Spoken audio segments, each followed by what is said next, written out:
네, 안녕하세요. K리그를 집중적으로 탐구해보는 시간 크두입니다. 이번 영상에서도 계속해서 그래왔던 것처럼 축구적으로 그리고 전술적으로 조금 더 K리그 팀들 혹은 K리그 선수에 대해서 깊이 있는 대화를 해보려고 합니다. 이번 영상에서는 다들 어떻게 보면은 이름은 익숙하실 거라고 생각을 합니다. 대전 하나 시티즌의 이순민 선수에 대해서 얘기를 해보려고 합니다. 지난 시즌 그리고 지지난 시즌 돌아보게 되면은 이순민 선수 같은 경우는 뭐 K리그에서도 K리그2, K리그1 포함해서 가장 핫한 미드필더였죠. 대표팀 아시안컵에서도 승선을 했었고, 그리고 계속해서 K리그 안에서 좋은 활약을 보여줬기 때문에 많이 화제가 됐었습니다. 반면에 이번 시즌 팀을 옮겨서 대전 하나 시티즌에서 새롭게 뛰게 됐는데 팀에 합류한 이후에는 이제 부상이 비교적 초반에 찾아오면서 사실 컨디션을 조금 유지하는 데는 힘들었는데요. 그러면서 약간은 우리의 기억 속에서 잊혀져 가고 있었지만 A매치 휴식기가 있기 전에 이제 광주와 이제 본인의 친정팀이었는데 친정팀을 홈으로 불러들여서 굉장히 좋은 경기력을 선보인 바가 있습니다. 이순민 선수가 가지고 있는 장점 혹은 가지고 있는 특징에는 여러 가지들이 있지만 개인적으로는 이제 공을 직접적으로 뺏어오는 능력이 굉장히 탁월하다고 얘기를 하고 싶습니다. 팀이 공격을 하다가 수비로 전환될 때도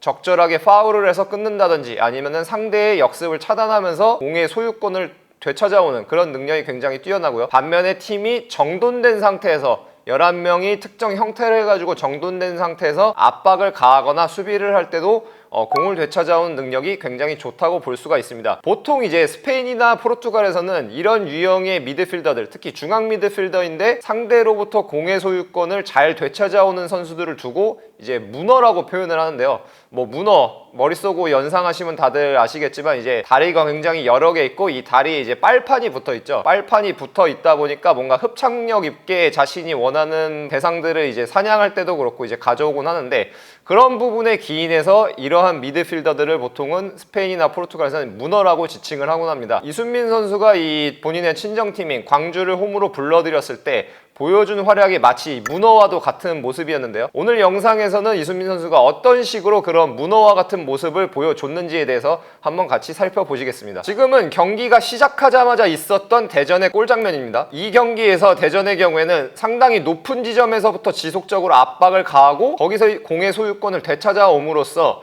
득점을 노리는 이러한 형태의 전략 전술을 보여주는데요. 이러한 과정에서 이순민 선수의 방금 전까지 말씀드렸던 능력이 굉장히 크게 빛을 발한 바가 있습니다. 지금도 보시게 되면은 대전이 광주를 상대로 높은 지점에서부터 압박을 실행하고 있고, 이제 세컨볼 경합 상황에서 이순민 선수가 곧바로 공의 소유권을 되찾아오는 것을 볼 수가 있습니다. 그리고 그 이후에 다시 한번 또 대전은 계속해서 높은 지점에서 압박을 가하게 되는데요. 최종적으로는 공의 소유권을 되찾아오진 못했지만 방금 보셨던 것처럼 2차, 3차 계속해서 경합이 발생하는 상황에서도 정말 마치 문어처럼 계속해서 공을 되찾아오는 모습을 조금이나마 엿볼 수가 있었습니다. 지금은 조금은 낮은 지점에서 수비 진영이 형성이 되고 대전이 수비를 가져가고 있는 모습인데요.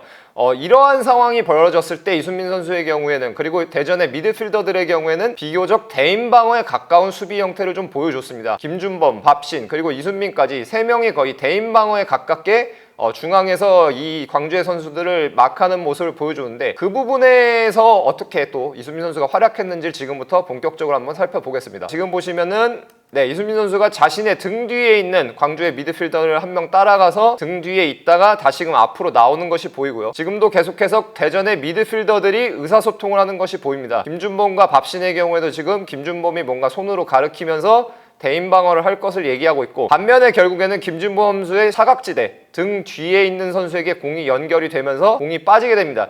이때 이순민 선수 같은 경우에는 대인 방어를 취하고 있다가 자신의 등 뒤에 있는 선수를 막고 있다가 적극적으로 전방으로 전진함으로써 다시 한번 공의 소유권을 탈취하게 되고, 그리고 여기서 공의 소유권이 계속해서 이어지게 되죠. 역습까지는 가진 못했지만 계속해서 선수가 가진 장점이 무엇인지를 우리가 살펴볼 수가 있습니다. 지금도 보시게 되면은 2번의 밥신, 그리고 13번의 김준범, 그리고 44번의 이순민까지 완전히 대인 방어 형태에 가깝게 수비를 취하고 있는 것이 보입니다. 중앙에서 수적 우위를 가져가려는 광주의 이 전술적인 움직임을 막는 것이라고 볼 수가 있는데요. 지금도 보시게 되면은 이순민 선수가 대인 방어에 가깝게 자신이 마크해야 하는 대상을 자신의 시야에 놓고 전진할 준비를 하고 있는 것이 보입니다. 그리고 계속해서 수비 진영 안에서 커뮤니케이션을 취하고, 공이 빠졌을 경우에는 자신의 대인 방어 대상이 아니고 그 다음 선수까지 공이 전개됐을 경우에도 비교적 넓은 수비 범위를 가지고 있기 때문에 곧바로 가서 공의 소유권을 되찾아오게 됩니다.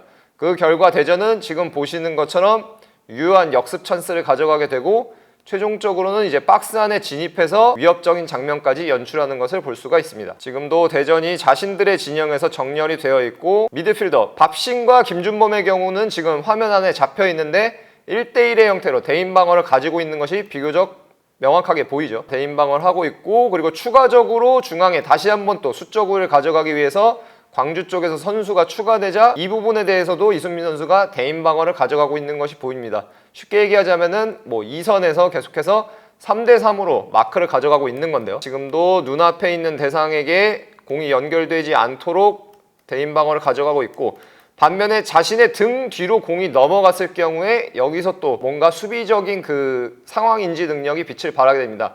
지금 보시게 되면은 자신의 등 뒤로 24분 55초 기준으로 자신의 등 뒤로 공이 넘어갔기 때문에 몸을 완전히 180도 돌려서 뒤로 물러날 수밖에 없는데요. 그리고 자신이 마크해야 하는 대상이 자신의 등 뒤로 같이 이동을 하고 있기 때문에 이를 따라갈 수밖에 없습니다. 반면에 수비 입장에서는 이러한 상황이 벌어졌을 경우에 까다로운 것이 무엇이냐면 결국에는 판단을 해야 하는데 내가 마크하고 있는 선수, 특히 대인 방어에 가깝게 수비를 하고 있었기 때문에 내가 마크하고 있는 상대 공격수를, 상대 미드필더를 계속해서 따라가야 할지 아니면 그 선수를 내려놓고 공을 가지고 있는 선수를 막아야 할지 이 양자택일의 선택에 놓이기 때문에 상당히 수비를 하기가 까다롭다고 볼 수가 있습니다. 결국에는 여기서 마크를 따라가느냐 공을 막느냐 둘 중에 하나의 결정을 내려야 하는데 지금 이제 이어지는 상황을 보시게 되면은 이순민 선수는 스위칭을 택합니다. 센터백이 한 명이 우리 쪽에서 끌려 나왔기 때문에 자신이 마크해야 하는 대상을 놔버리고 순간적으로 대인 방어에서 쉽게 얘기하자면 지역 방어로 전환을 했다고 볼 수가 있는 거죠. 자신이 어쨌든 간 미드필더고 중앙의 공간을 비울 수가 없다는 것을 인지하고 있기 때문에 거기서 대인 방어 대상을 놓고 공을 가진 선수를 막음으로써 다시 한번 또 공의 소유권을 회복하는 것을 볼 수가 있습니다. 자, 그리고 대전의 경우에는 또다시 한번 공격을 전방으로 전개하게 되는데 1차적으로 직접적으로 역습을 전개하진 못했지만 우리가 첫 번째 선제골 장면에서 봤던 것처럼 다시금 자신들이 원하는 형태, 최전방, 특히 상대 광주의 페널티 박스 근처에서부터 압박할 수 있는 상황을 연출함으로써 지금도 득점으로까지 연결이 되진 않았지만 우리가 처음 영상을 시작할 때 살펴봤던 그 득점 장면과 거의 동일한 상황을 다시 한번 연출해내는 것을 볼 수가 있습니다. 지금 같은 경우도 밥신 그리고 이순민이 계속해서 대인 방어를 취하고 있는 것이 보이죠. 자신의 눈앞에 있는 대상을 막기 위해서 공격적으로 움직이게 되고 측면으로 빠져나갔을 경우에도 이는 여전히 이어지게 됩니다. 중앙에 있는 미드필더가 측면, 터치라인 인근으로 빠져나갔을 경우에는 미드필더 입장에서는 중앙의 공간을 비워야 하기 때문에 뭔가 거기서 약간 주저함이 있을 수가 있게 되고 그러면 또 상대는 그 주저함을 활용해서 시간적으로 그리고 공간적으로 여유를 확보해서 공격을 전개할 수가 있는데 이날 경기에서 이순민 선수의 경우에는 확실하게 자신이 지금은 대인 방어를 할 순간이다.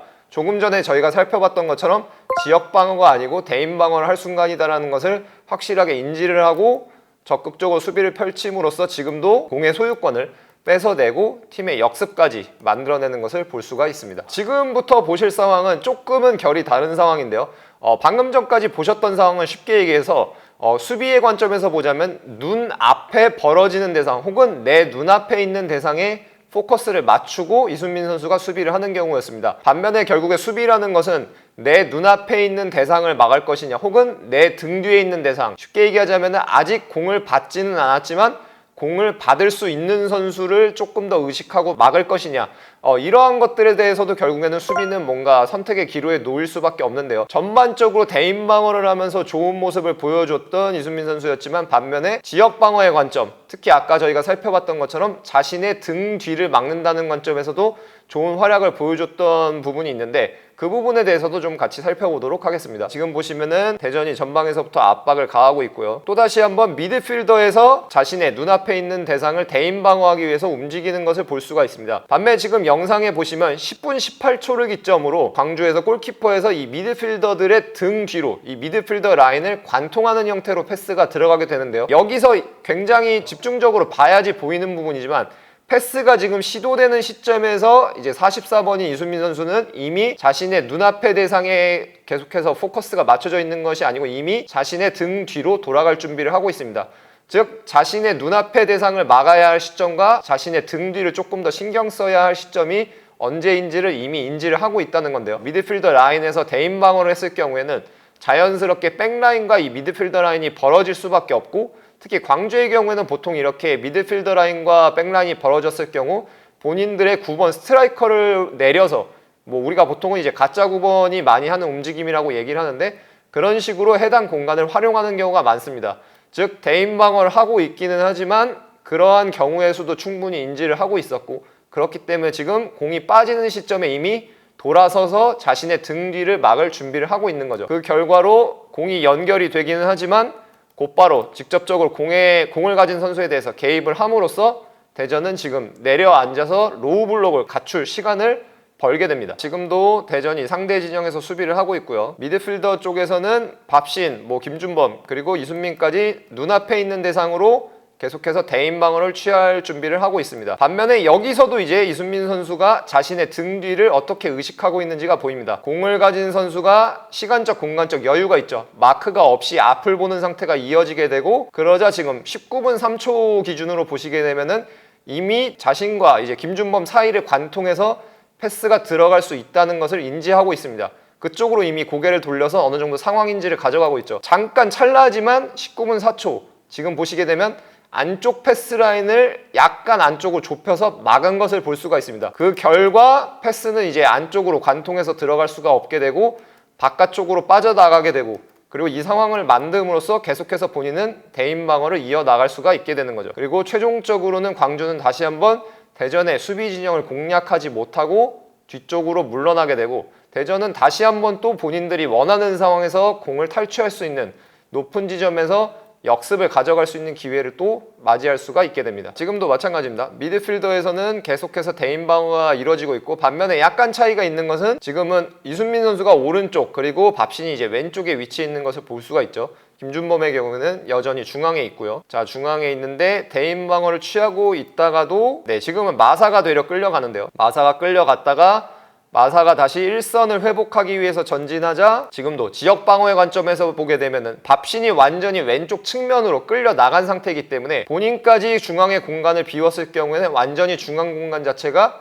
열릴 수밖에 없게 됩니다. 그 결과 일선이 관통되는 패스가 들어왔을 때 공을 가진 선수에 대해서 직접적으로 개입을 할 수가 있게 되고, 지역 방어의 연장선상에서 계속해서 공에 개입하는 수비를 펼칠 수가 있게 됩니다. 지금도 공에 대해서 계속해서 개입을 함으로써 센터백이 뛰쳐나오지 않고 센터백은 계속해서 라인을 유지할 수 있게끔 박스 안에 혹은 자신들의 뒷공간으로 움직이는 상대 선수에 대해서 수비를 펼칠 수가 있게끔 해줬고요. 최종적으로는 세컨볼 상황에서도 먼저 하체를 공에 대해서 집어넣으면서 지금 34분 33초 기준을 보시게 되면 이미 공에 대해서 몸이 먼저 들어간 상태, 특히 이제 하체가 먼저 들어간 상태이기 때문에 최종적으로 공의 소유권을 인정받아서 파울을 통해서 공의 소유권을 되찾아 오게 됩니다. 지금은 이제 경기 막판인데요.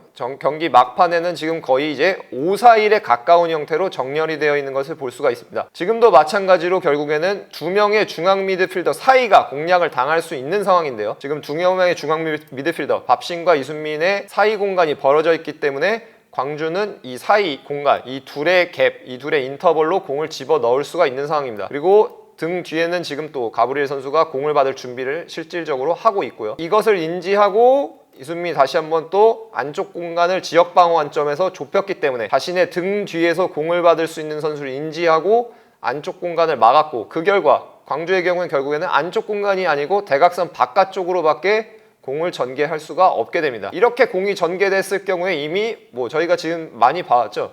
이런 상황까지 오게 되면 이미 온전하게 대인 방어를 지역 방어 안에서 대인 방어를 할 수가 있고, 그랬을 경우에 이순민 선수가 공을 되찾아올 확률은 굉장히 많이 높아지게 됩니다. 지금도 보시면 결국에는 공을 되찾게 되고, 시간대가 94분이라는 것을 감안한다면 여기서 유효한 역습을 가져가진 않더라도 지금 보시는 것처럼 공의 소유권을 한 차례 되찾아와서 시간을 보내는 것, 그리고 우리 골대에서 먼 곳으로 전개할 수 있다는 것 자체가 중요한 찬스인데, 그런 것들을 또 공을 탈취해냄으로써 팀에 기여를 하는 것을 볼 수가 있습니다. 오늘의 경우에는 이제 문어라는 표현, 스페인과 포르투갈에서 쓰이는 이제 미드필더를 표현하는 그런 어떻게 보면 별명 혹은 애칭이죠. 그런 것들을 가져와서 본인의 친정팀이었던 광주를 상대로 이순민 선수가 어떤 활약을 보여줬는지를 살펴봤습니다. 이제 많은 경기가 남지는 않았지만 남은 경기들에서는 이순민 선수가 또 이런 가진 장점을 통해서 팬들에게 즐거운 축구를 선사할 수 있기를 기대를 해보겠습니다. 네, 오늘 크뷰 영상은 여기까지고요. 다음 영상에서도 계속해서 축구에 대해서 좀 더 깊이가 있는 K리그 영상들로 찾아오도록 하겠습니다.